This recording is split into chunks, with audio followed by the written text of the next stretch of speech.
Do you guys all remember right before the season started last year when I had Jake Ellenbogen, who covers the Rams and does content creation for them, on the show? Some of the predictions he made about what he foresaw for the Rams and the Seahawks rubbed a lot of you the wrong way, but he turned out to be pretty much 100% in all of his predictions. He joins me again today as I complete this three-part series looking at the opponents in the NFC West with an up-close look through the eyes of someone who does what I do, but for them. What does Jake think of the Rams offseason? Does he like it as much as I do? Because I've been pretty outspoken about how well I think they've done in both free agency and the draft. Jake's going to be here to wrap it all up for you, break it all down today on Seahawks Forever. Welcome to the Seahawks Forever podcast. In-depth analysis on everything Seahawks. And now, here's your host, Dan Viens. Happy Memorial Day weekend to all of you. Not as much content from this channel over the last week or so. It's just that time of year. But I'll get into it. I'll have some thoughts coming up in a day or so on things that we're hearing coming out of Renton as the Seahawks now in their first full squad, albeit voluntary, mini camp. Some of the veterans not in attendance, but some really interesting things coming out about how they're using their personnel, especially on the offensive line. We'll dig into that a little bit coming up in the next couple of days. But for today, we're going to wrap up this three-part series. Jake will be joining me in just a moment. Until then, be sure to subscribe to the YouTube channel, hit that bell for notification of future episodes. Give it a thumbs up if you like the content. That helps in the YouTube algorithm world. Also, if you like audio podcasts, you can listen to the show on any platform you prefer. But if you want to hear episodes without ads, you can do that only on Spotify for a low monthly fee. I'll have that link in the description. You can also support the channel with a super chat during the live premiere or a super thanks, super like, all the super things, or you can just buy me a coffee or a beer, as so many of you have. Really appreciate that. So Jake does Rams content creation, also has a channel where he looks at all of the teams around the league. And so I always enjoy this, very similar to what we saw when Rob Guerrera joined me from the 49ers side of things, Walter Mitchell from the Cardinals, very, very familiar with what the Seahawks are doing. And this is something I enjoy, and it's why I like having these guys on the show, because I think, and I get it, I get the mindset. Some fans only focus on their team. They don't want to know about opposing teams.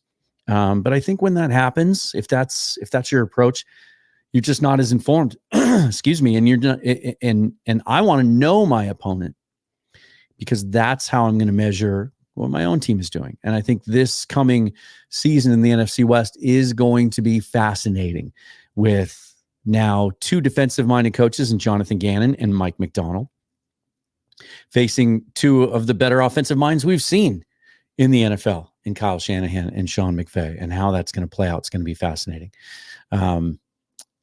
We cover a variety of topics here, Jake and I, and go through their entire offseason and the schedule and try to get a feel for what this Rams team looks like this year. Here's my conversation with Jake Ellenbogen as we wrap up this look around the NFC West at the Seahawks opponents. Well, Jake, there's really only one way to start having you back on the show again. When you and I last talked, right before the season last year, you got a lot of attention in the comments for predicting that the Rams were going to win 10 games and make the playoffs, and the Seahawks were going to win 9 games and not. And look who turned out to be dead on your predictions. Welcome back to the show, my friend. Hey, thanks for having me, Dan. Always a pleasure. Yeah, it was one of those things like where I wasn't trying to obviously hate on the Seahawks. I was trying to keep it, realistic. You said they win 9 games. Yeah. Yeah. I mean, I felt like they were really kind of that team that, maybe a couple things down the road could change that. And to be fair, they won one of those games that I probably didn't expect them to win, which is why I had them going 9-8. The game against the Titans, who now, funny enough, the Rams' new tight end, Colby Parkinson, caught that touchdown. Mm-hmm. That was kind of a game that at the time, even going into it, I was like, I think Tennessee wins this ball game. And they had to really stick it out at the end. And, it gave them a chance ultimately until, of course, the Steelers game, which I'm not going to sit here and lie that, after the Giants game on our way back home, my family, we stop at a rest stop and watch that. I'm not going to sit here and act like I didn't celebrate knowing that the Rams had clinched the playoffs after the 5-12 debacle that was 2022. And, I said it then, I'll say it now. I don't think that team was bad. I think that team was injury plagued. And I think, we saw that in 2023. And, Dan, now it just feels like people have not learned their lesson about betting against a Sean McVay coach football team. And I've seen it more and more. Oh, well, Aaron Donald retired. Yes, Aaron Donald retired. And that sucks. This team will be better than the team that had Aaron Donald on it last year. Is it because Aaron Donald's gone? No, it's because they did more this offseason than they've done, I think, ever in the Sean McVay era. And I'm really excited to see, kind of just opening up presents on Christmas Day. I'm excited to see what we truly have.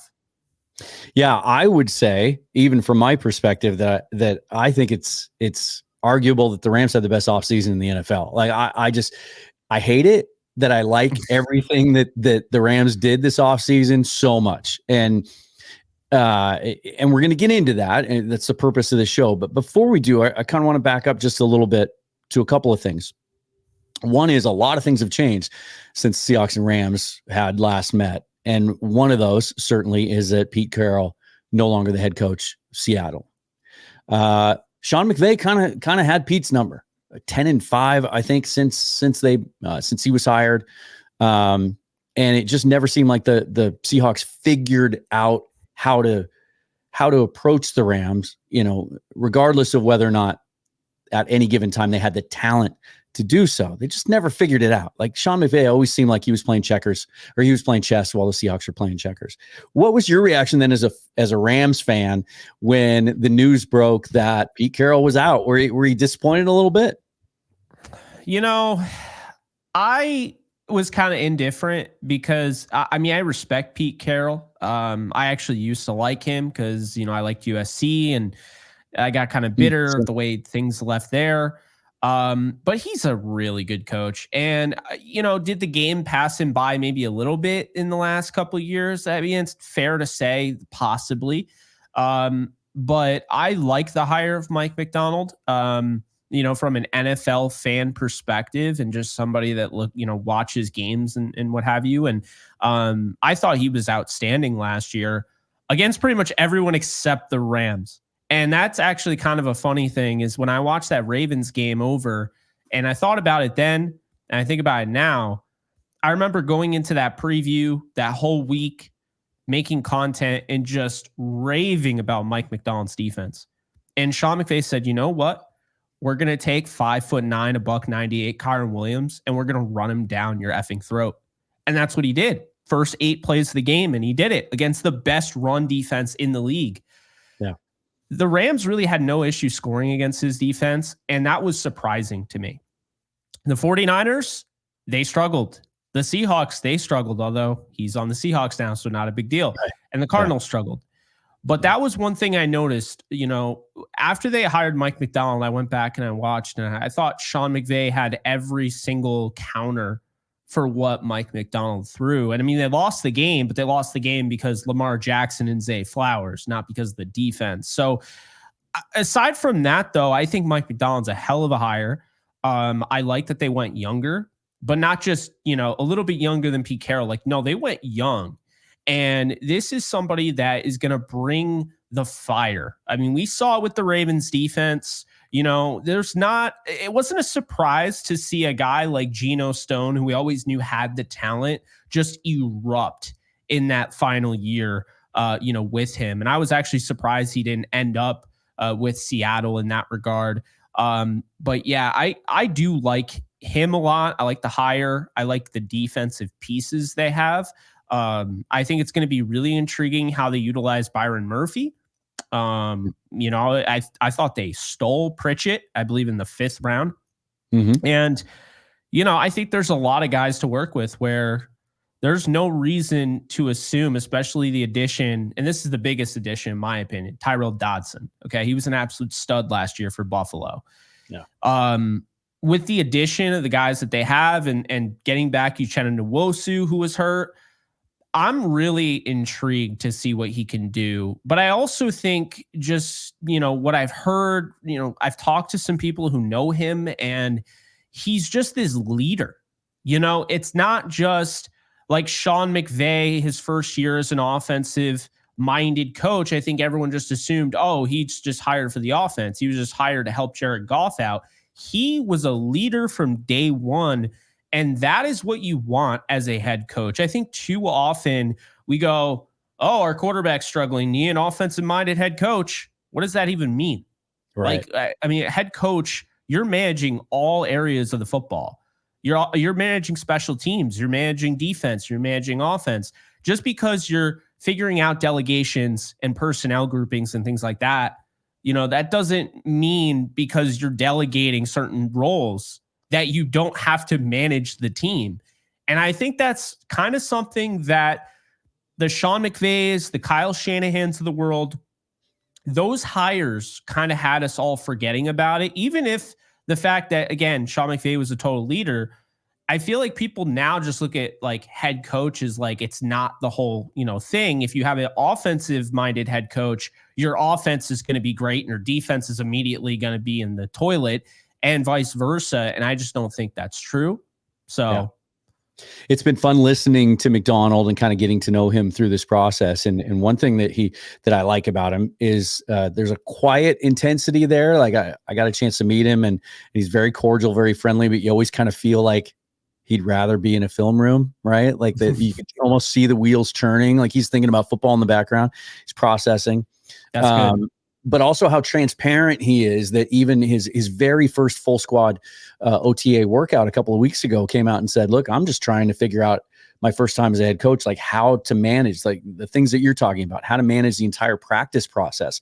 And so I've delegated some play calling duties and other things like that while I figure it out. It's very interesting to me. I think we take that for granted. When guys like Sean McVay come along at such a young age, hit the ground running and just have success right away, we take for granted how much work goes into it. And it's crazy to me sometimes to think that these people even have marriages and families, because how do you manage that as well on the side? But can't wait to see the brain power of those guys all going head to head. Kind of really like the formation of the division. We have two defensive minded head coaches and then two legendary offensive minded head coaches. There's going to be some fun battles along the way. Let's talk about free agency, because this is where it all started, and you could see the aggression that the Rams made right out of the gate to go out and address some areas of real importance for them.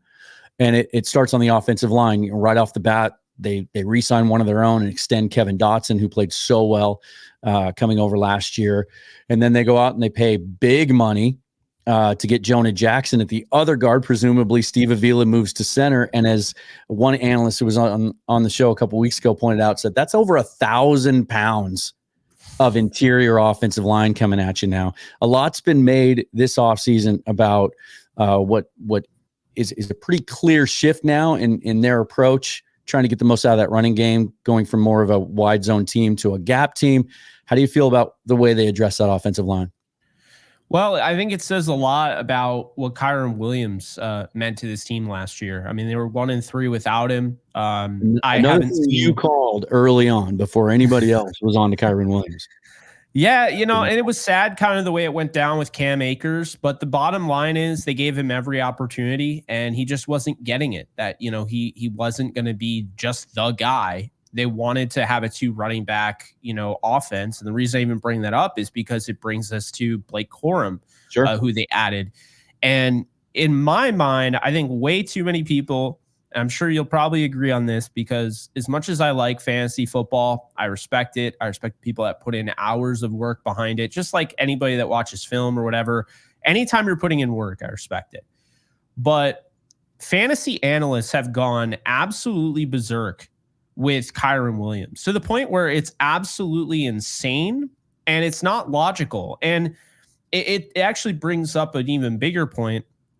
Why, as much as I like fantasy football, there are times where I hate it, because, you have these fantasy analysts saying this guy isn't good fantasy wise. He's not fantasy relevant, so he's not a good football player. I don't, go through that. And looking at Kyren Williams, people are just taking it so surface level. They're like, Blake Corum ran faster. He's taller. He's stronger. He's younger. Yeah, by like a couple months, really. It's kind of ridiculous to me because I like Corum. I liked the pickup, but we have to understand that Kyren Williams changed this offense. Yep, like overnight. Sean McVay has not committed to run the ball since Todd Gurley. And there's a reason for that because Todd Gurley was the best running back on the planet when he was in his prime and he was healthy. And now Kyren Williams comes in, he starts his first game against the 49ers.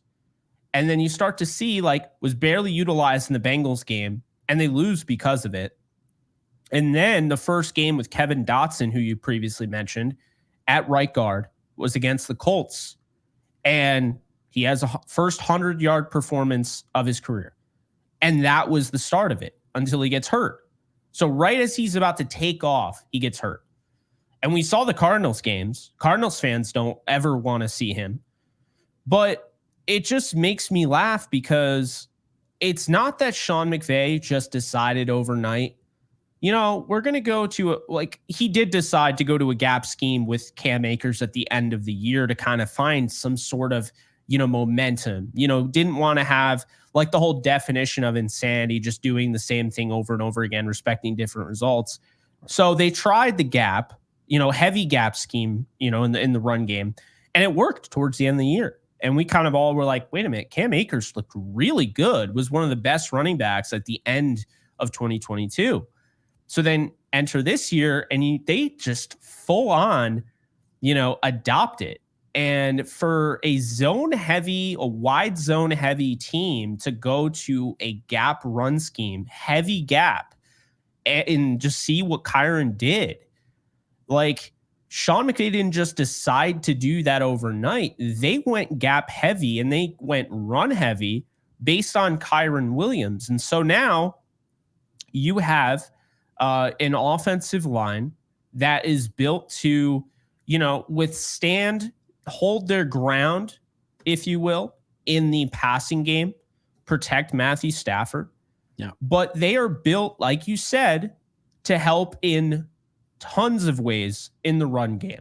And a lot of the reason for that is Kyren Williams. He kind of changed the game there. So, you mentioned Jonah Jackson and bringing back Kevin Dotson.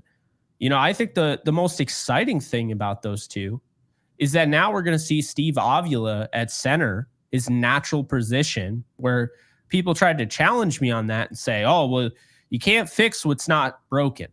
He was never going to be a guard. He was a guard 1 year because Coleman Shelton was on a 1-year deal. He was a natural center in college. Yeah. He moved to guard to be a team player. He was asked to move to guard. He didn't give up a sack, I don't believe, at center. He was dominant. People forget that. And then they go to the NFL and they play guard and people are like, I don't know if he can move to center. It's like, Dan, I don't know what what these people are doing. They're not watching the tape clearly because he right. Played center. Yeah. But I look at this offensive line and I thought, the great thing hearing about it was I wanted Dotson back, obviously. When that news came out, that was before free agency. Rarity. Normally they sign guys during free agency. They got him signed before free agency. And then I see Adam Schefter or Ian Rappaport drop the news on Jonah Jackson. And I'm like, what are we doing here? I was not expecting it. Yeah. I thought for sure this is a team that would probably draft a guard. Maybe somebody like Cooper Beebe. Guard class, yeah. Christian Mahogany, one of those guys. Or Christian Haynes, the guy that you guys got. Right, yeah. But they decided to go out and get Jonah Jackson, and the story behind it is even better. He was their backup plan. He was their backup plan in case they didn't bring back Kevin Dotson. And they watched film and they said, you know what? Screw that. We need to get them both. And I love that. And it's even funnier because the recent Behind the Grind for the Rams, it's like their little docuseries they do. Great job. It's like 40 minutes long. They're in the film room, or they're in the meeting room, and they show Jonah Jackson's tape. And Sean McVay is like, that's one bad MFer. It's like, and just the whole Phil, you see Kyron Williams look over at his running back coach, and his running back coach is like, that's how you know. I mean, that's just the way they want to be this year. But in addition to that, they already have one of the best quarterbacks in football, and they have wide receivers galore. So they're actually in a really, really good spot. And then defensively, obviously the big news, start of the offseason, you mentioned already, Aaron Donald moving on, of which, people up here were celebrating. But I have a question first before we talk about the rest of the defensive roster.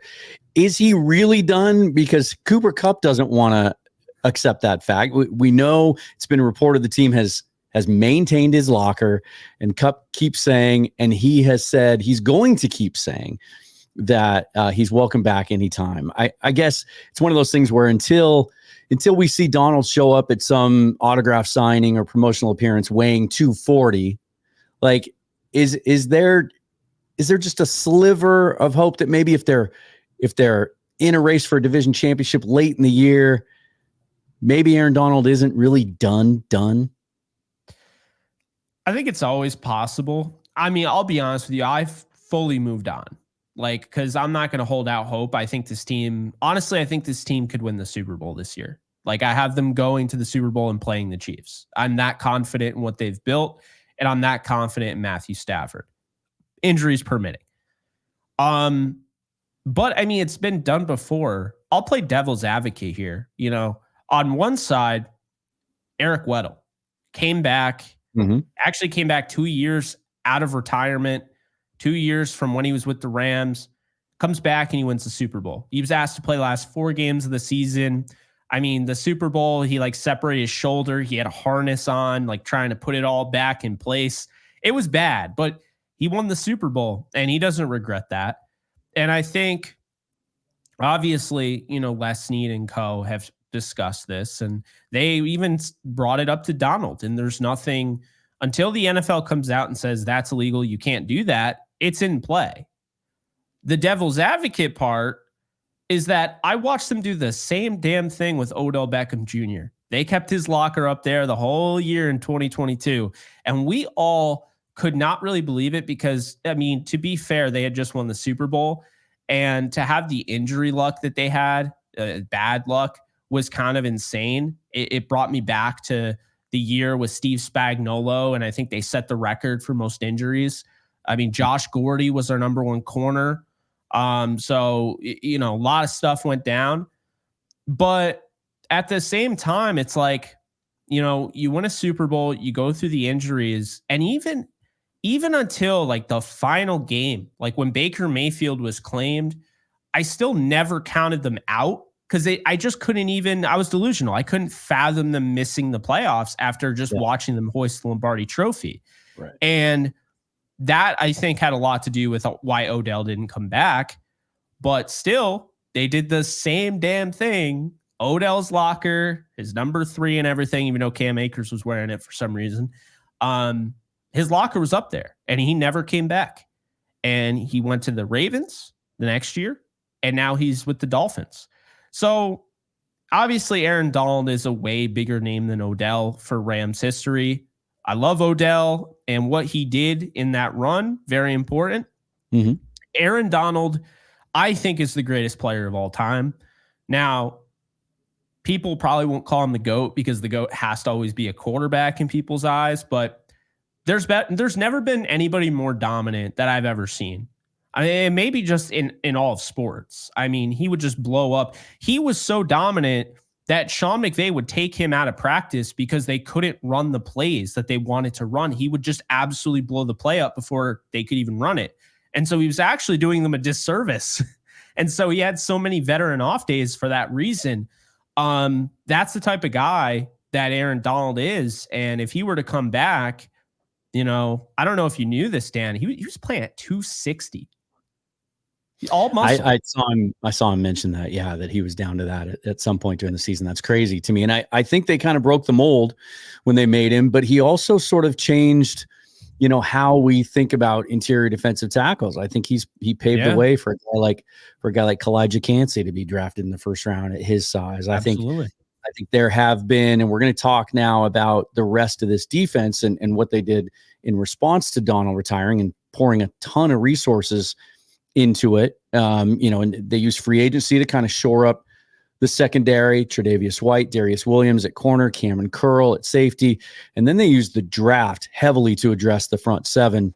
And to make the connection that we have heard a lot of, well, Aaron Donald's name has been mentioned a lot up here since the Seahawks drafted Byron Murphy. Similar, that's what I hate about comps is you have to be careful to always qualify that. Not saying he's going to be as good, but a similar play style, similar dimensions. But I've had a lot of Rams fans tell me, and I've seen a lot of chatter online, that Murphy was kind of on the wish list for the Rams at 19, or even, there were some reported attempts for the Rams to move up and that maybe that was their target. And then they end up pivoting a couple different directions. Was Murphy a guy that you were targeting early on as you looked ahead to the draft? I wasn't as high on him. I was very high on Mekhi Wingo, excuse me. Mekhi Wingo from LSU, because smaller, undersized defensive tackle, yeah. He kind of reminded me of Donald in a sense. And I felt like, I don't know, he was somebody that I really liked. The get off, the athletic testing was very similar to Donald, although I don't go crazy for athletic testing. And I thought for a sec, I was like, when I was watching Byron Murphy, and I've heard this go both ways. Oh, Tavondre Sweat took on all the double teams and got Byron Murphy opportunities, and Byron Murphy took on all the, traffic and got Sweat opportunities. I think they both helped each other out, which is why I think Sweat fell, aside from the off the field issues. Right. I can tell you without a doubt, okay, from what I heard throughout the draft, Brock Bowers was their number one target. No one would trade up, or no one would trade down. Then they wanted Murphy, and no one would trade down. And then Jared Verse was the next guy on their list. So those were their three targets that they wanted. Very similar to last year when they tried to trade up, and I reported that they wanted Myles Murphy. They also wanted Dalton Kincaid. They wanted to go up and get one of those guys. That was a real thing. Those were three real things. The Brock Bowers news was very real. They wanted him badly. And unfortunately, they just couldn't get up there. Yeah, sure. Yeah, they just couldn't get up there. And to be honest with you, hindsight's 2020. I'm about to be a hindsight Hank here. But now that we've seen the draft, the Rams probably would have been setting their season back a little bit by drafting Brock Bowers and not doing what they did for their defense. Because going out and getting Verse and trading up and getting Braden Fisk, I know everyone complains about what they gave up. I don't really care. If the guy ends up being a Hall of Famer, no one is going to look back and say, you know what? That second round pick they gave up really is just the deal breaker to me. No one cares. And I think Fisk is actually kind of similar. I had a higher grade on Fisk than Murphy. I think Fisk kind of gives you some of what you're losing with Donald, that sudden, the suddenness, the urgency. He's obviously a little bit more, he's more of a puncher, I would say. He's going to try to win more with power. But he is a crazy athlete. And I'm really excited to see those two in action, because I think, Verse coming from my neck of the woods at one point, playing at UAlbany, transferring to Florida State. I think Verse has a chance to be one of the better pass rushers in the NFC. And I think that could start towards the end of the season where we really start to see him come on. But it's also important to remember the Rams did not draft really anyone aside from Cam Kinchins that would be considered a younger rookie. All of these guys are like 23, 24, 25, and that scares some people. But I also look at it like right now, for the time being, Matthew Stafford probably has 3-4 years left, maybe more, but we'll just say 3 to 4 years. With that said, that's your Super Bowl window until we know who's next in line, because I don't think it's Stetson Bennett. With that said, though, the 3 to 4 years, now you have these like veteran rookie guys guys with wicked high, floors, maybe not as high of a ceiling, but we saw what that did last year. Puka Nacua wasn't super old or anything, but he was older. He was more mature than some of the other receivers. And we saw instant, reward there. Kobe Turner is 25 years old. Yeah. Byron Young is 26. Yeah. So yeah, I think the philosophy on that is changing a little bit. Well, and especially in this draft, because there were so many overaged guys. But the idea that, players who pop on their rookie contract are so expensive to re-sign in free agency that I think teams are starting to look at guys as one contract players in some cases, and just trying to weigh just how much can I get out of this guy for the next 4 years. And if he's 25 to start with and he's 29 at the end of his deal and he prices himself out of our market, fine. We'll move on at that point and replace him. I like everything the Rams did in the draft, and it's interesting to hear you describe it because I'm always fascinated by potential alternate realities. And Jared Verse is a guy that right up Murphy was my number one target for months leading up to the draft, and was thrilled that he lasted it as he did with that historical run on offensive players at the top of the draft. But Verse was my number 2 guy that I would have stayed at 16 to take. So interesting to think about that. If the Rams had gotten Brock Bowers, the Seahawks tried to bring Colby Parkinson back.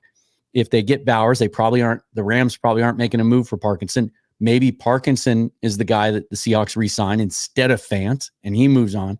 Just a lot of interesting moving parts there. I've got a graphic here of the entire class because I like it from top to bottom. It's crazy. They just kept, taking guys that I like. We talked about Blake Corum. Cam Kinchens was a guy we know the Seahawks were interested in, brought him in for a 30 visit. Brennan Jackson, obviously from my alma mater, Washington State. He was a draft crush and one of my guys from the beginning of the process. I thought he was being severely undersold throughout the entire process. Totally agree. Tyler Davis, just kind of a plug-and-play rotational run-stopping defensive tackle. Even had the luxury of taking the best kicker in the draft in the 6th round. Just absolutely your general thoughts now looking back. Even Bo Limmer in the 6th round, historically one of the best testing interior offensive linemen ever at the combine. Just your thoughts on this group as a whole. Yeah, I absolutely love this group. The only reason it didn't grade higher than last year's draft is what they were able to do, acquiring 14 picks and having the draft they did without a first-round pick. Kind of transcended that for me. But no, what you're getting, first off, Verse, day 1 starter. That is a big, big thing when you're a Super Bowl vying team, which I believe the Rams are. Jared Verse comes in right away. He fills a need. He's also really good at the game of football. I had Chop Robinson going to them. They met with him. They flew out to meet with him. I was a little surprised, but I honestly kind of feel like looking back, that was a little bit of a redirect. Now, would they have taken Chop Robinson at 19? I think they would have if Verse went at 18 to the Bengals. They were celebrating because I don't think they thought the Bengals were going to pass on Verse. All the information coming out about, the pass rusher there, whose name is totally escaping me, from the Florida International, I think it is. Anyway, I'll probably remember it at some point. But yeah. But the point I'm making here is that the Rams really weren't expecting him to be there. Then you look at Braden Fisk, and people complain about how much they trade up. And yes, I'll agree, trading up and having to give up a 2nd rounder, it seemed like a panic move, but they had a 1st-round grade on him. So, they felt like he was a 1st-round talent. They were willing to give up a 2nd rounder. It's kind of one of those things. It was a full send. If you either want to negotiate while the clock is ticking on other teams picking, you either want to negotiate and risk missing out, or you offer a little bit too much and just make sure that you get him. And I think that's really what they did. Corum is somebody that, consistently the Rams are always looking at who wins the national title. They look at teams. They look at players from those teams: Stetson Bennett, Warren McClendon. They looked at, obviously, Steve Avila, who was actually in that national title game. They've done that. They've done their work on those guys.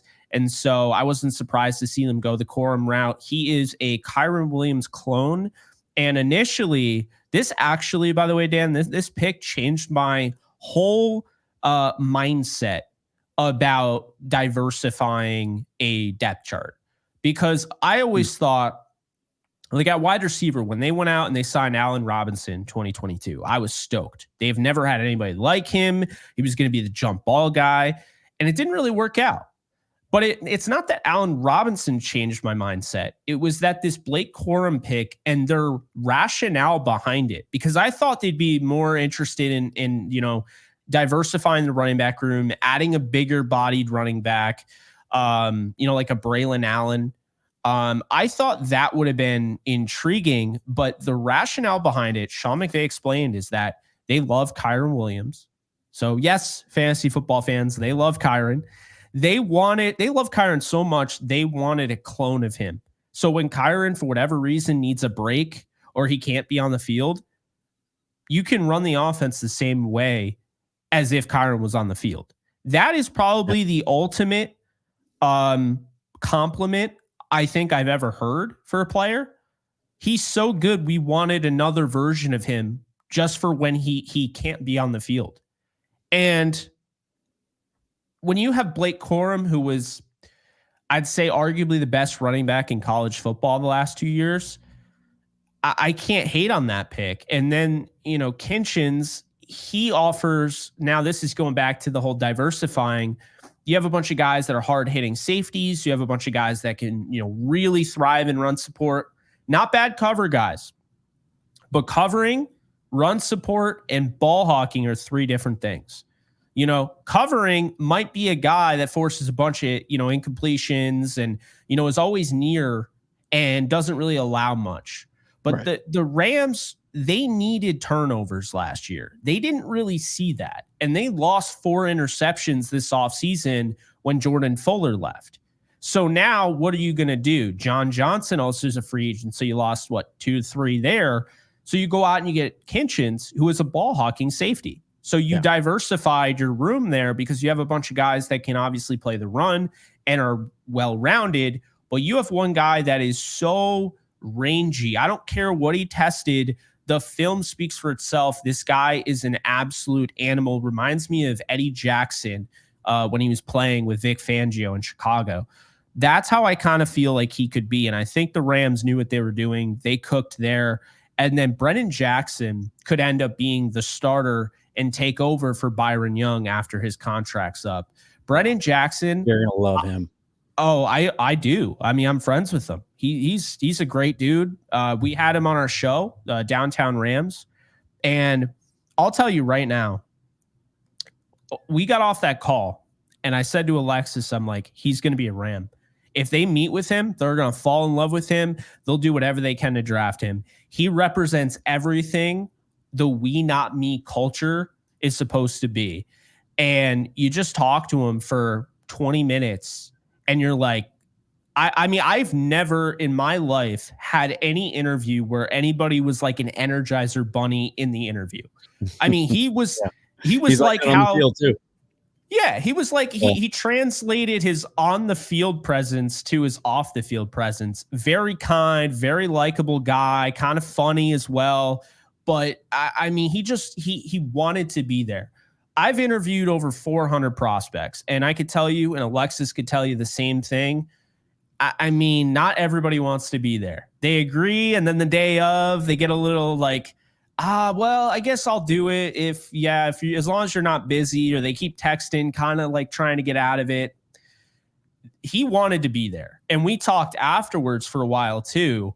But regardless, watching the film on him, he's got that motor that, I mean, he doesn't have to be a day one starter. He's a 5th round pick. He doesn't have to be thrown into the fire, but he could be. And I mean, felt like anytime a ball hit the ground, in a Washington State game, he was on it and he was taking it back for 6. So, he was huge. Joshua Carty was my favorite kicker in the draft by a country mile. So I wanted him back in November. That's how far he can kick it. Is a country mile. Yeah. He's got a massive leg. Yeah. He's awesome. His mom's awesome. She was already rocking the Rams horns and everything. They wanted to go to the Rams. So that was cool. I'll let you know this. I like KT Leviston a lot, and I like Bo Limmer. People are not talking about Jordan Whittington enough. If there's one guy in this entire class that would be the next Puka Nacua, and I'm not saying he will, but if there's one guy, it is Jordan Whittington. He is everything that you could ask for a Rams wide receiver, a guy that can make plays after the catch. The biggest issue with him is that he was a top recruit coming out of high school, and he suffered some serious injuries, and he missed early on like 22 games. He came back, and the explosiveness wasn't there right away. He started showing it, and he did post that he ran a 4.42. So he's back. He's ready to go. He doesn't have to do anything this year if guys stay healthy, because people forget Puka Nacua doesn't happen if Cooper Kupp stays healthy. But if a guy gets hurt, Jordan Whittington has I would say the aggression in the blocking game to keep you watching. But I also think just his ability as a receiver after the catch and how he's so violent, I think, well, I already know because the Rams fell in love with him for that reason. Les Snead has a stepson going to Texas, so there's that. I actually said this guy would probably end up being a Ram. He just screamed Ram to me. But I feel like what is often kind of forgotten, and sometimes it doesn't work out. And a good example of this is Ole Miss. You have A.J. Brown, you have DK Metcalf, and DeMarcus Lodge. And I thought Lodge was kind of the underrated, not really talked about guy. Didn't work out. The other two ended up being hell of, a player. Lodge, I don't know where he is right now. What I'm saying is you look at Adonai Mitchell, right? And you look at Xavier Worthy, and those guys definitely are kind of the DK and the AJ Brown from Texas. Not saying they will be, but that's kind of what they're, looked at. I wouldn't be surprised if Jordan Whittington ended up being as good as some of those guys. And he needs opportunities, but I think down the road, he's going to be a problem. And by the way, he's one of only 3 wide receivers signed after this year to the Rams roster. So do not sleep on him. Well, and your track record on wide receivers is pretty strong. Again, last year's preview show, you told me you love Puka Nacua. You're expecting big things from him. You love Tutu Atwell. You thought it was going to be a transformative season for him, and pretty darn accurate there, my friend. One thing that strikes me as the years go by is, and I think this year maybe it's more evident than ever, I think there's a lot of similarities in the way Les Snead and John Schneider view the game and approach the draft. Because as you're going through this, I saw a stat this morning that just blew me away, because early in the Schneider-Carroll era, they were all about traits and not so much about production. That philosophy shifted over the last 5 or 6 years, more towards guys that have played in big programs and productivity and lots of experience, and not so much the athletic traits. I saw a compilation today from the guys that do the relative athletic scores. And they went through and they graded every single roster in the league based on their RAS testing.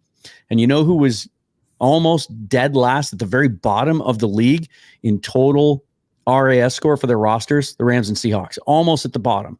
The two of them together. They look for ball players. And as you're describing, Fisk and Jackson and Verse, which is the reason that all those guys were favorites of mine, and I probably mocked the 3 of them 100 times to the Seahawks over mock draft season, is how much they love football and how they approach the game and their motor and their intensity and all of that. And so it'll be interesting to track their progress over the years. Let's talk schedule to wrap things up. You finished last season at Detroit, all the great storylines there, Stafford going back to Detroit, Goff facing the Rams, in one of those classic, maybe the best example ever that I can think of anyway, of a trade working out for both teams. The Rams get a Super Bowl out of it. Stafford still playing at a high level. Goff finding another level, just signing the big deal himself. And then you turn around and you're going to start the season this year on September 8th, again at Detroit. A little bit of a revenge game for Stafford. That was such a thrilling game coming up just short in the playoffs. Oh, yeah. I would not bet against the Rams in that one. That ending There's a lot of unfinished business. That locker room, they were not satisfied. Obviously, the big call at the end with Nakua getting, I guess, I mean, there was 3 penalties on that play: the late hit, the face, the helmet to helmet, and then the hold. But really, what it came down to is I think the Rams really wanted to win that for Stafford. And, obviously we saw the booing when he went down and everything. This is definitely going to be a personal game, whether Stafford admits it or not. And I think this is the tone setter. I think the Rams are going to win this game. I think people might cool down a little bit on the Lions, but I think this is the game where the Rams win this and be like, oh, the Rams didn't go anywhere. I know there's no Aaron Donald, but they didn't go anywhere. And to start off, before the bye, Dan, I have them winning every game except for the Packers game. Now, yeah, it goes Lions, Cardinals, and then Cardinals, 49ers at home. You get into the division quick, and then at Bears, Packers at home. I think that's a tough start because I think people are sleeping on they're sleeping on the Cardinals. I think the Cardinals could be the team that only wins 5 games all year and is in every single one of them. I have them winning, I think 7 or 8 games.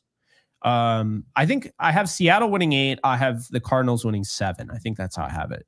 I really think people are really underselling, just what they have in Kyler Murray, because Kyler Murray is like a meme. We all talk about it. I mean, his size. I mean, it's always been you have everybody's headshot, and then Kyler just is down here. They've always made fun of Kyler's. But here's the thing. From a football perspective, if you went back and you watched the film last year, and my buddy Kyle Sloter really did a great video breakdown on this. When Kyler came back, okay, he was seeing the field better than he's ever seen it. He was playing actual football, not just, college football, not just, playing like whatever football he wants to. He was playing within the structure. Yeah, he seemed a lot more willing to just take what was there. Yeah. And, I think far too often, Dan, we want to talk about guys that can play out of structure, and that's great. But like everything, if there's too much of something, too much means too much. That's a bad thing, right? So when you're playing within structure like that, and then you can do what the things that Kyler can do outside of structure, that is really what can turn you into a great quarterback. And, living to play another down, that's something Kyler really struggled with early on in his career. It's something he got much better with towards the end of last year. And I think, adding Marvin Harrison Jr. to the mix, going out and getting Trey Benson, who's a home run hitter, to go with James Conner, who's one of the more underrated running backs in the game. I like what the Cardinals did. And I think, somebody like Trey McBride is only going to get better as time goes on. I think Tip Ryman was a solid pickup. No one's really talking about. Excellent blocker. And he's got loads of potential as a receiving tight end. Isaiah Wilson, I think it is, the guy from Illinois who's going to move to guard. He's going to be great. Isaiah Adams. Adams. Yeah, that's right. The Wilson was the other guy, the first rounder that didn't pan out in, I think, Tennessee. But yeah, I look at that Cardinals game as that could be a little tough. And then the 49ers are the 49ers. I mean, I think the Rams have considerably closed the gap on them. They should have beat them last year, week 2. This is the home opener. So I do think the Rams would win this game. And I think they'll split because the Rams have probably no chance of beating the 49ers the second time around. To go from the Bills on a short week and then go play the 49ers, that is going to be a little ridiculous. So I do have the 49ers winning that one. But the Bears are another team I'm looking at. And I know people are talking about Caleb Williams. Now he's struggling already in OTAs. It's OTAs. I don't give a rip. Guys don't always practice well either. So I really don't care about that. The bottom line is new pieces there. The Bears added so many guys. It points out, I saw that report too. And it just points out how starved we are in May and June for content. That's it. We just run out of things to talk about. Yeah, I mean, and I'm not going to sit here and act like I have tons of things that I can make content on. I've had, creative blocks since I moved. I mean, because it was after the draft, and I was like, well, I can only talk Get out of about the your draft for routine. so long, Right. But that is one of those things where it's clearly, like you mentioned, it's out there. So I think we don't know what Caleb Williams is going to be, but when the Rams get him week 4, he's going to be a hell of a lot more seasoned than he is week 1. Yeah. And then Green Bay, I mean, Jordan Love is one of the better quarterbacks in football, and I mean, Josh Jacobs isn't anything to look down at.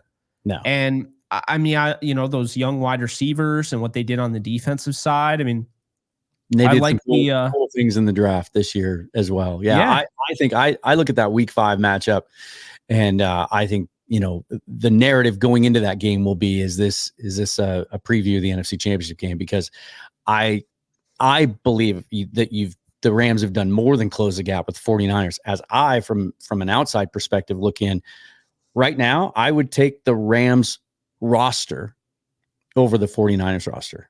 I would. I think it's going to be, I would pick, I haven't done, and I won't until we get closer to the season. I haven't done a prediction for the division, but right now I'd pick the Rams to win it. I just love everything they did in the offseason. I actually have the Rams for the first time in Sean McVay's career getting the 1 seed. I think, I said that they were going to go to the Super Bowl, so it's not like crazy. Anything I'm saying, it's not crazy. Not a big spoiler. But I think that I think they're the best team in the NFC, and I think the big thing here is all about health. If you told me ahead of time this team stays healthy for all 18 weeks, there's not a team I would take over the Rams in the NFC if that happens.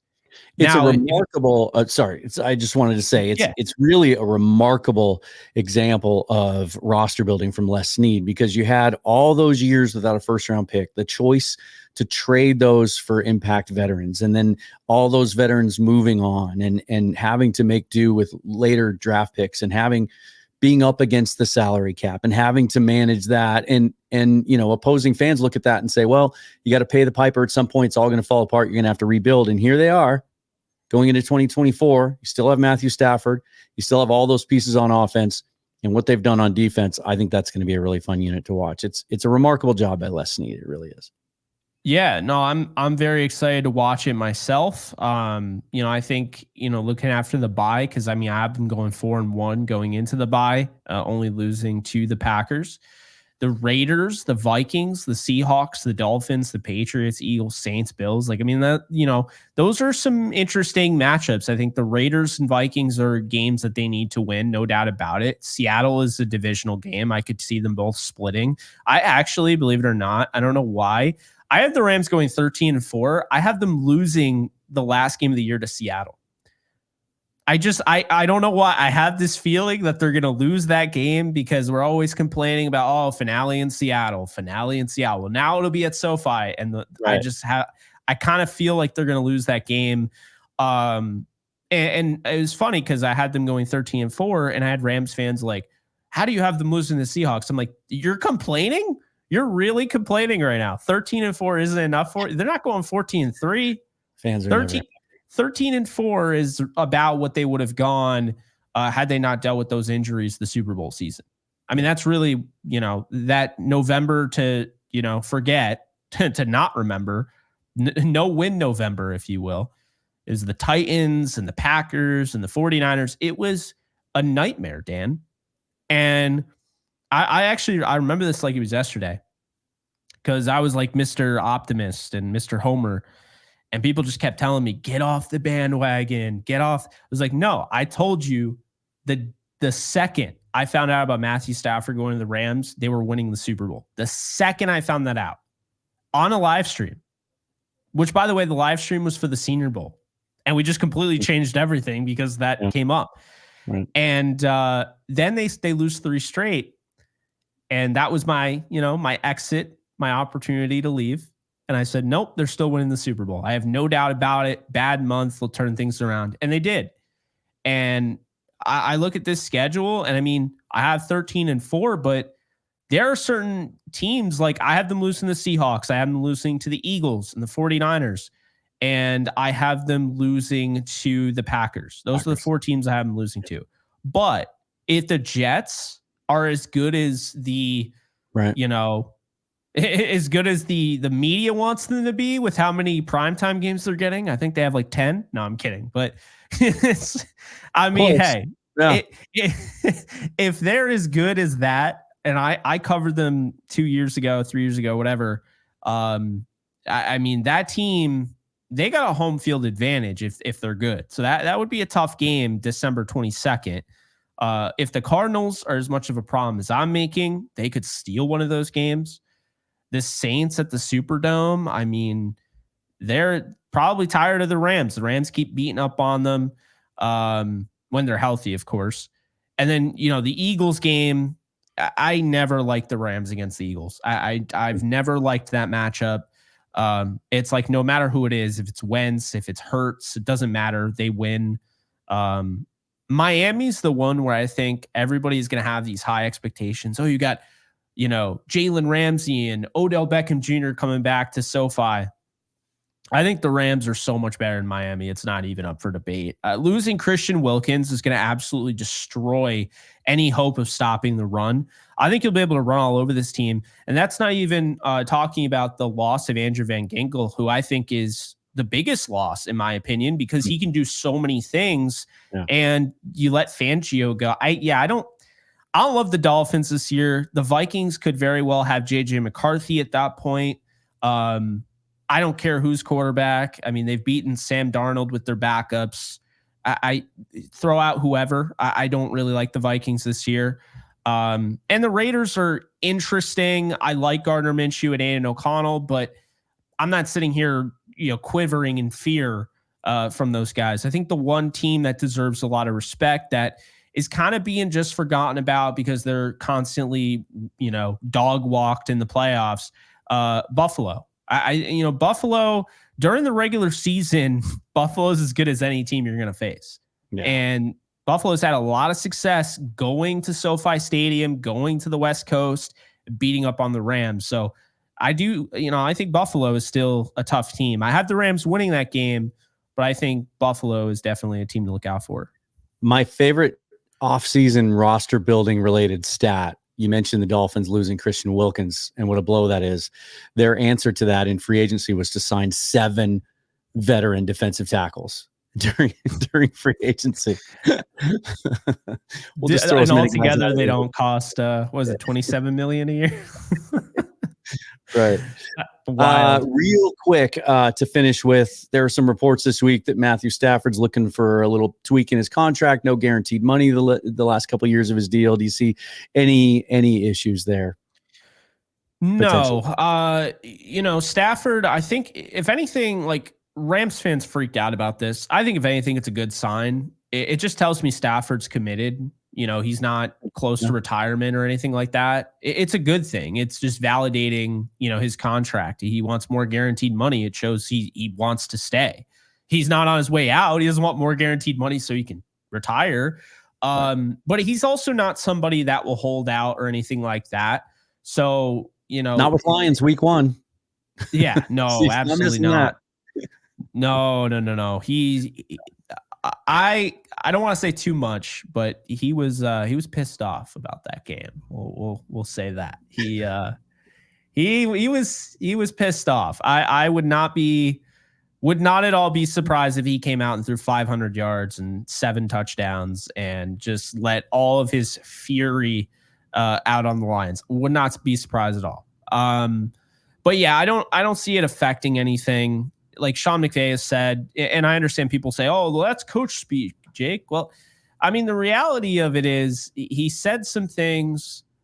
It may not be entirely everything that's going on, but he's giving you enough of what's going on to create an inference. And I mean, the reality is, Matthew Stafford, the only way he's going to miss time, which is the only reason that you should ever be worried as a Rams fan, if any of this, any of these contractual disputes or anything like that, if they cost any player to miss time. Keep in mind, Aaron Donald actually missed the first ever game of Sean McVay's tenure. He held out of that game against the Colts in which they won 44-6.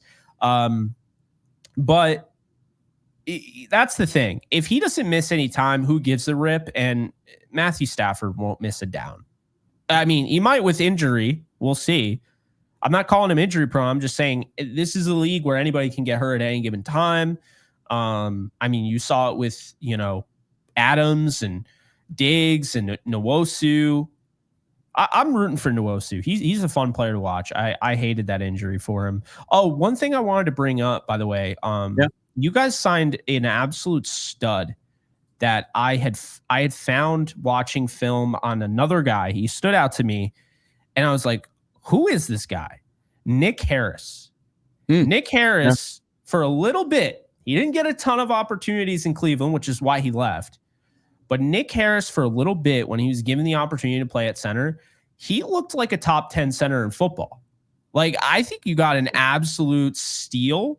And I actually did a video, like my sleepers. And I mean, I wouldn't be surprised. I don't know what it looks like right now for you guys, like who the center is. I don't know if it's Oluwatimi. I don't know, but it looks Nick like it is Harris to start with. But if he falters at all, I mean, Harris has the history with Scott Huff from his days at UW, and that was my first. Harris will take it.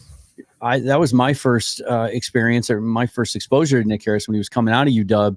He's an undersized guy, so he was never going to go, day one or day two. But I remember he got a lot of buzz leading up to his draft year about being a guy that was being slept on and overlooked. And I like the depth there, certainly. I'm an Oluwatimi guy. I think he's going to be. I like him. I think he's, maybe I've said this many times on my show. He may never make a Pro Bowl, but he could be a 10-year starter, like one of those just really solid foundational pieces. But, if he should falter or get hurt, it's nice to know you have a guy like Harris there. And it's nice to know, someone from the outside looking in recognizes that too. He's an interesting player. I'm always intrigued by undersized guys, but of all the positions along the offensive line, it seems to work best at the pivot, just the nature of that position. Your offensive line has a lot of guys where, like, if I was playing Madden, they'd all be on my team. Like I love Garrett Greenfield. I think he's a top 10 tackle from this draft.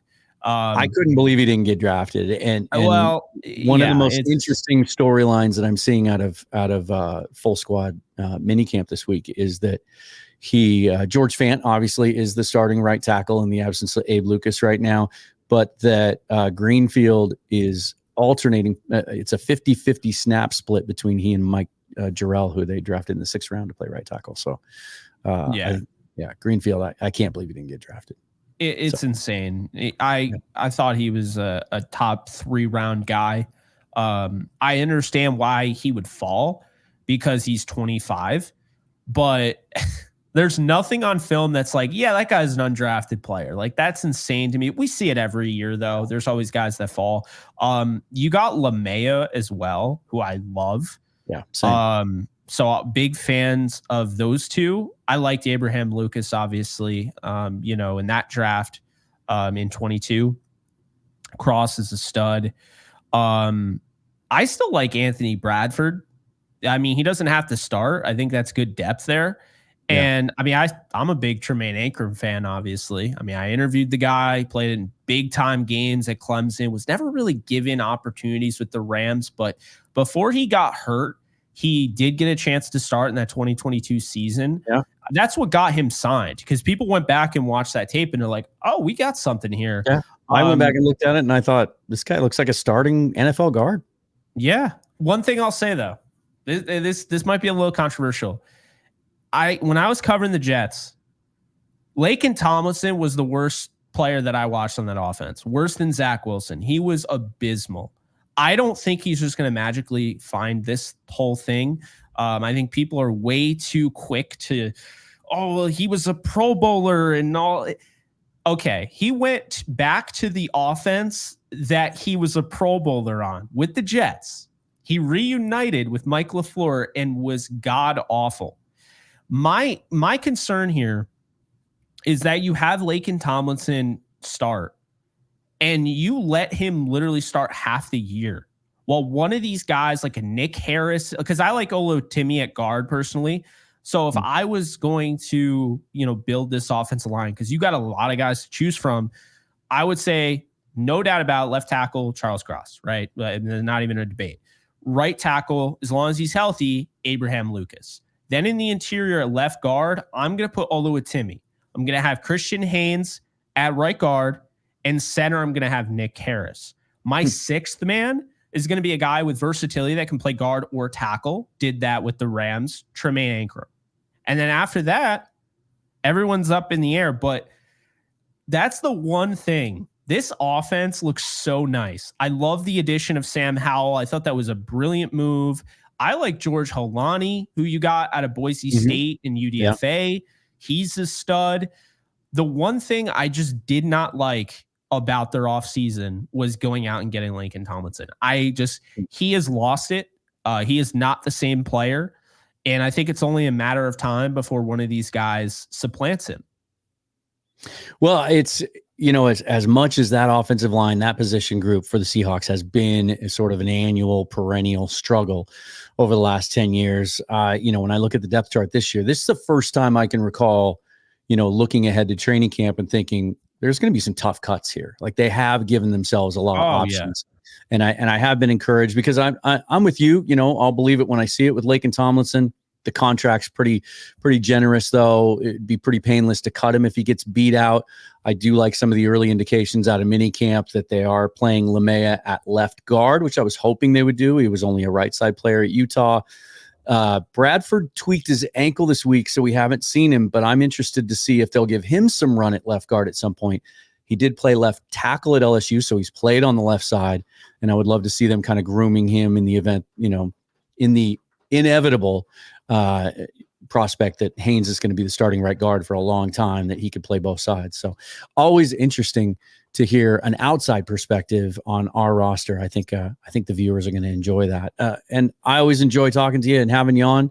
We've become Likewise, friends over the years, and I respect what you do. And let's try to do this again before the season, as we did last year, make that an annual thing, maybe even get crazy and get a Cardinal and a 49er guy in and do some sort of like 9-hour roundtable. We'll get you back in here one way, because I think that's about how long it would take. Well, we'll get you back in here again for sure. No, Dan, I really appreciate it. I love talking ball, as you know, and I do follow other teams, not just the Rams. So, it's really cool. Anytime you ask me to come on, I'm able to give, my thoughts on the Rams, but I'll throw my thoughts, on the Seahawks, because I watch what every team does and I evaluate every team. And it's taken a little bit since I moved. I don't even think I've dropped a video yet, but I am trying to get back to posting on my JE NFL channel, which covers all 32 teams. We'll see how well I can do that and how consistent I can be. But I've always been an NFL fan at heart. While, the Rams are my team, they've always been my team. They always will be. I've been following the NFL like it's my team for years. So I think, what a lot of people don't realize is that, I might be the Rams guy on YouTube, but I probably know the majority of the roster that you're talking about, whoever you're talking about. So that's the cool thing. Love being able to chop it up with you. Have a lot of respect for you and everything you're building. I'm so proud of you. And I'm really glad we're friends. I'm glad we made this connection. I'll have to have you over on my channel, whenever we do, preview or whatever. We have two preview shows essentially, at least at the very least. Yeah. And, maybe before the season as well. So I'll definitely have to get you on. Great. Thank you, Jake. JKBOGEN, if you want to follow him on Twitter. Appreciate your time. Thanks for coming on, man. Thank you so much for having me.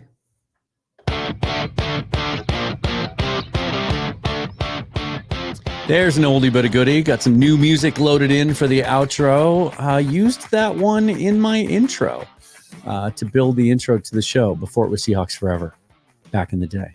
Raise your hand in the comments if you remember that iteration of the show. It might have been the Emerald City Sportscast, or was it the Dan Cave? How many of you ever listened to the Dan Cave or listened to or watched the Emerald City Sportscast? Just curious. I mean, I know what the numbers are or were. They aren't anything like they are today, which just leads me to my final point of the day. Thank you so much for everyone for the support of the channel. It continues to grow, starting to get some attention of some outside sources that have contacted me, which just makes me even more excited about the future of the show, and you're a big part of that. So thank you for watching, listening, however you consume this content. Your interaction means everything to me, so be sure to comment with your thoughts on what Jake had to say, what your thoughts of the Rams are, their draft, and any other moves that you've seen from them this offseason. Until then, follow me on Twitter at Seahawks Forever and always. Go Hawks, and we'll see you next time.